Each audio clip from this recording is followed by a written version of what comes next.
Now, having said that, I think we've internalized this automatic reaction to push back and fight against anybody who says we should change to the point where it's being detrimental to us to a point because there are some things that are prevalent in black culture. That doesn't mean they're endemic to black culture or black culture is degenerate by itself, but there are some things that are basically degenerate to any culture that we've learned to internalize that's been fed back to us. And we think that we should defend that just because black people are in front of it. And I think that hinders us as a people. And I also think what happens is anytime somebody says something against that, or somebody puts holds a mirror to the community and say, "Hey, regardless of what we've been through, these are some things we can change." You automatically are going to get pushed back, and people are going to call you Uncle Tom and everything like that. And I just think that's misplaced hostility to things that aren't really Mhm. based in anything that's going to benefit us.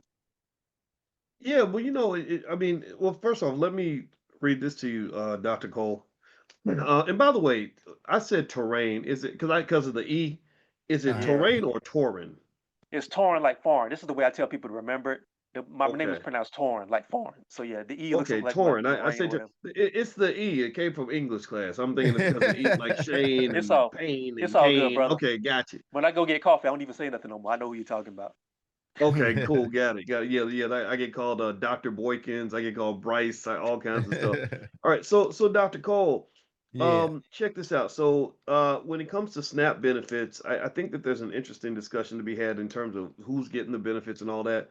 35.4%, according to this research, on this is from Al Jazeera, so take it for what it's worth.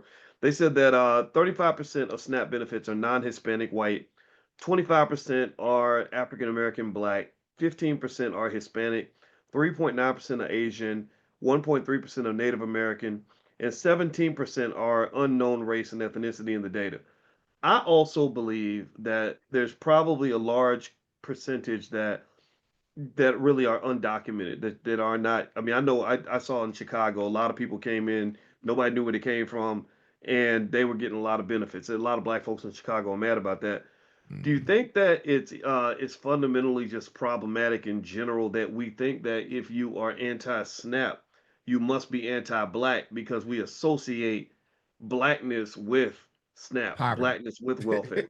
Right. We, What do we you we think? we anything that's poverty or anything that's debauchery or bad, negative, communal, negatively is usually black, and I do think that that's a problem. I think that's a problem. Worse than problematic. Just go. It's a problem. Like anything that's like bad. Like even when you got friends and they running behind, they like. I'm on black people time. No, you're not, brother. I'm on time. So I don't know. Don't put that on us, right? Like when you do that, or the way that we allow young black boys to be referred to as or refer to themselves as YNs, which mean young Ends. niggas. Yeah. Like that's terrible. And so, no, I don't think that's the case. And I'll tell you a story just real quick for both of you. I done shared growing up with my grandmother in Kentucky. We got that Kentucky connection. I lived in the projects with her in Paducah, Kentucky, Lincoln Court Projects. And, I'm walking with her after church one day, and I said something. I love my granny. It's my favorite person. Granny, when I get grown, I'm going to get the apartment right next to you. And she stopped and she looked at me and grabbed me with her shoulders, but she was just like, baby, don't you will never come back here. Like, I want you to go see the world. I want you to go to school. I want better for you. Like, be grateful for what we got. But this is not for you to repeat.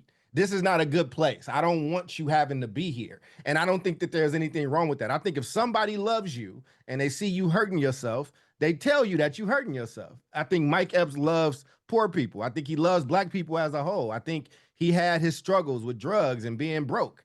I think he loves people, and I think he's like, I would be remiss if I don't tell you the truth. I've watched my dad when we got to feed my grandmother and she getting in too much sugar because she's diabetic. You can't have that right now, mama. You can't have it. And I think we have to start talking to our people like we love them because these white